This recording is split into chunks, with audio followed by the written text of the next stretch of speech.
Eshitdi mana endi penaltilar aktiv jarayoni. Abduvohid ketdi.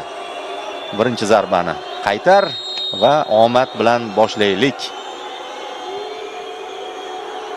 Nurafkan to'p oldida zarba yo'llandi. Abduvohid topgandek edi. Topgandek edi-yu, salgina, ozgina yetib bormadi, ozgina. Kuchli tepdi hamda Nurafkan.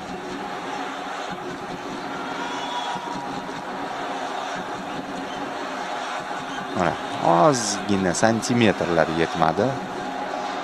Bizdan Eldor Shomurodov boshlab beradi. Eronga qarshi avvalgi o'sha Kaffadagi turnirda penaltidan foydalana olmagandi.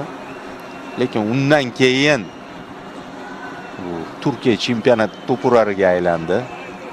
Hozir zo'r formada Turkiyaning ayni vaqtdagi eng yaxshi hujumchisi bo'lib turibdi.